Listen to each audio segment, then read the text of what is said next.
ನಮಸ್ಕಾರ ವೀಕ್ಷಕರೇ, news info master ಕನ್ನಡಗೆ ಸ್ವಾಗತ. ಕೇಂದ್ರ ಸರ್ಕಾರಿ ಉದ್ಯೋಗ ಪಡೆಯಬೇಕು, ದೇಶದ ಪ್ರತಿಷ್ಠಿತ ಸಂಸ್ಥೆಗಳಲ್ಲಿ ಕೆಲಸ ಮಾಡಬೇಕು ಎಂಬುದು ಲಕ್ಷಾಂತರ ಯುವಕರ ಕನಸು. ಆದರೆ ಕರ್ನಾಟಕದ ಯುವಕರಿಗೆ ಕೇಂದ್ರ ಸರ್ಕಾರಿ ಹುದ್ದೆಗಳ ನೇಮಕಾತಿಯಲ್ಲಿ ನಿರೀಕ್ಷಿತ ಅವಕಾಶಗಳು ಸಿಗುತ್ತಿಲ್ಲವೇ? ಇತ್ತೀಚಿನ ವಿಜಯವಾಣಿ ವರದಿಯಲ್ಲಿ ಈ ಕುರಿತು ಗಮನ ಸೆಳೆಯುವ ಮಾಹಿತಿಯನ್ನು ಪ್ರಕಟಿಸಲಾಗಿದೆ. ವಿಶೇಷವಾಗಿ ಕೇಂದ್ರ ಸರ್ಕಾರಿ ನೇಮಕಾತಿ ಪರೀಕ್ಷೆಗಳು, ಕನ್ನಡಿಗರ ಸ್ಪರ್ಧೆ ಮತ್ತು ಆಯ್ಕೆಯ ಪ್ರಮಾಣದ ಬಗ್ಗೆ ಚರ್ಚೆ ನಡೆದಿದೆ. ಹಾಗಾದರೆ ನಿಜವಾಗಿಯೂ ಏನಾಗುತ್ತಿದೆ? ಕೇಂದ್ರ ಸರ್ಕಾರದ ವಿವಿಧ ಇಲಾಖೆಗಳು ಮತ್ತು ಸಂಸ್ಥೆಗಳಲ್ಲಿ ಪ್ರತಿ ವರ್ಷ ಸಾವಿರಾರು ಹುದ್ದೆಗಳಿಗೆ ನೇಮಕಾತಿ ನಡೆಯುತ್ತಿದೆ. ದೇಶಾದ್ಯಂತ ಲಕ್ಷಾಂತರ ಅಭ್ಯರ್ಥಿಗಳು ಈ ಪರೀಕ್ಷೆಗಳಿಗೆ ಹಾಜರಾಗುತ್ತಿದ್ದಾರೆ.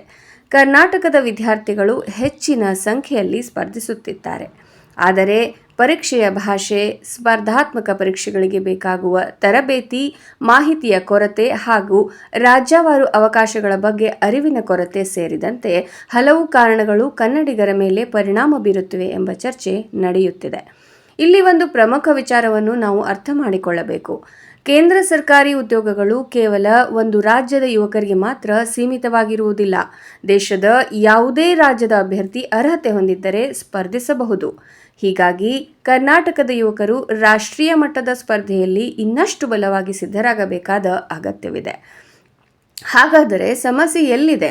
ಮೊದಲನೆಯದು ಮಾಹಿತಿಯ ಕೊರತೆ.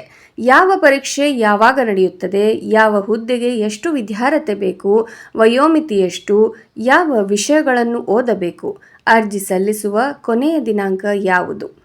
ಈ ಮಾಹಿತಿಗಳು ಸಮಯಕ್ಕೆ ಸರಿಯಾಗಿ ವಿದ್ಯಾರ್ಥಿಗಳಿಗೆ ತಲುಪದಿದ್ದರೆ ಅವಕಾಶವೇ ಕೈತಪ್ಪಬಹುದು. ಎರಡನೆಯದು ಭಾಷೆ ಮತ್ತು ಪರೀಕ್ಷಾ ಸಿದ್ಧತೆ.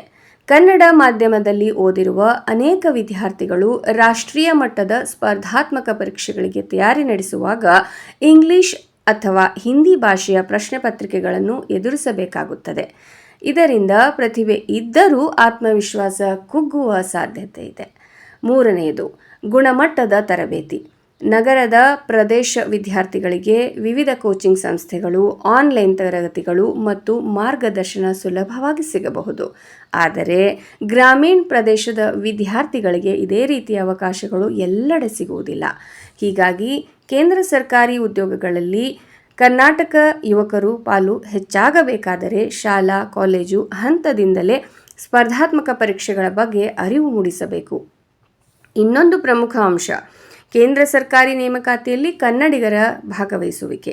ವಿದ್ಯಾರ್ಥಿಗಳು ಕೇವಲ ರಾಜ್ಯ ಸರ್ಕಾರಿ ಉದ್ಯೋಗಗಳನ್ನೇ ಗುರಿಯಾಗಿಸಿಕೊಳ್ಳದೆ SSC, UPSC, ರೈಲ್ವೆ, ಬ್ಯಾಂಕಿಂಗ್ ಸೇರಿದಂತೆ ವಿವಿಧ ರಾಷ್ಟ್ರೀಯ ಮಟ್ಟದ ನೇಮಕಾತಿ ಪರೀಕ್ಷೆಗಳ ಬಗ್ಗೆಯೂ ಗಮನ ಹರಿಸಬೇಕು.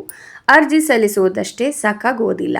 ದಿನನಿತ್ಯದ ಓದು, ಹಿಂದಿನ ವರ್ಷದ ಪ್ರಶ್ನೆ ಪತ್ರಿಕೆಗಳ ಅಭ್ಯಾಸ, ಸಾಮಾನ್ಯ ಜ್ಞಾನ, ಗಣಿತ, ತಾರ್ಕಿಕ ಸಾಮರ್ಥ್ಯ ಮತ್ತು ಭಾಷಾ ಕೌಶಲ್ಯಗಳ ಮೇಲೆ ನಿರಂತರವಾಗಿ ಕೆಲಸ ಮಾಡಬೇಕು.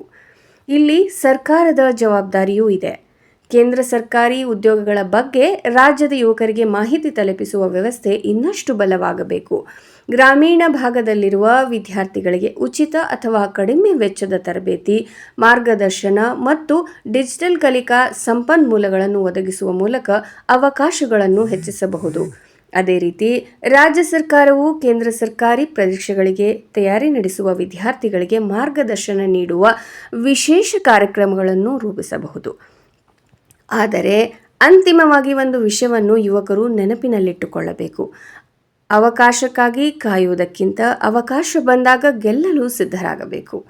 ಕೇಂದ್ರ ಸರ್ಕಾರಿ ಹುದ್ದೆಗಳಲ್ಲಿ ಕನ್ನಡಿಗರ ಸಂಖ್ಯೆ ಹೆಚ್ಚಾಗಬೇಕಾದರೆ ನಮ್ಮ ಯುವಕರು ರಾಷ್ಟ್ರೀಯ ಮಟ್ಟದ ಸ್ಪರ್ಧೆಗೆ ಸಿದ್ಧರಾಗಬೇಕು. ಪತ್ರಿಕೆಯಲ್ಲಿ ಪ್ರಕಟವಾಗಿರುವ ಈ ವರದಿ ನಮಗೆ ಒಂದು ಪ್ರಮುಖ ಸಂದೇಶ ನೀಡುತ್ತದೆ. ಕೇಂದ್ರ ಸರ್ಕಾರಿ ಉದ್ಯೋಗಗಳ ಬಗ್ಗೆ ಅರಿವು, ಸಿದ್ಧತೆ ಮತ್ತು ಸ್ಪರ್ಧಾತ್ಮಕ ಮನೋಭಾವವನ್ನು ಇನ್ನಷ್ಟು ಹೆಚ್ಚಿಸುವ ಅಗತ್ಯವಿದೆ. ಹಾಗಾಗಿ ವಿದ್ಯಾರ್ಥಿಗಳೇ, ಒಂದು ಪರೀಕ್ಷೆಯಲ್ಲಿ ಸೋತರೆ ಪ್ರಯತ್ನ ನಿಲ್ಲಿಸಬೇಡಿ. ಒಂದು ಅವಕಾಶ ತಪ್ಪಿದರೆ ಮತ್ತೊಂದು ಅವಕಾಶಕ್ಕಾಗಿ ಸಿದ್ಧರಾಗಿ. ನಿಮ್ಮ ಗುರಿ ದೊಡ್ಡದಾಗಿರಲಿ, ನಿಮ್ಮ ತಯಾರಿ ನಿರಂತರವಾಗಿರಲಿ. ಕನ್ನಡಿಗರು ಕೇಂದ್ರ ಸರ್ಕಾರಿ ಸೇವೆಗಳಲ್ಲಿ ಇನ್ನಷ್ಟು ಸಂಖ್ಯೆಯಲ್ಲಿ ಕಾಣಿಸಿಕೊಳ್ಳಲಿ ಎಂಬುದು ನಮ್ಮ ಆಶಯ. ಈ ಮಾಹಿತಿ ನಿಮಗೆ ಉಪಯುಕ್ತವಾಗಿದ್ದರೆ ವಿಡಿಯೋಗೆ ಲೈಕ್ ಮಾಡಿ, ಶೇರ್ ಮಾಡಿ ಮತ್ತು ನ್ಯೂಸ್ ಇನ್ಫೋ ಮಾಸ್ಟರ್ ಕನ್ನಡ ಚಾನಲನ್ನು ಸಬ್ಸ್ಕ್ರೈಬ್ ಮಾಡಿಕೊಳ್ಳಿ. ಮತ್ತೊಂದು ಉಪಯುಕ್ತ ಸುದ್ದಿಯೊಂದಿಗೆ ಮತ್ತೆ ಭೇಟಿಯಾಗೋಣ. ಧನ್ಯವಾದಗಳು. ನಮಸ್ಕಾರ.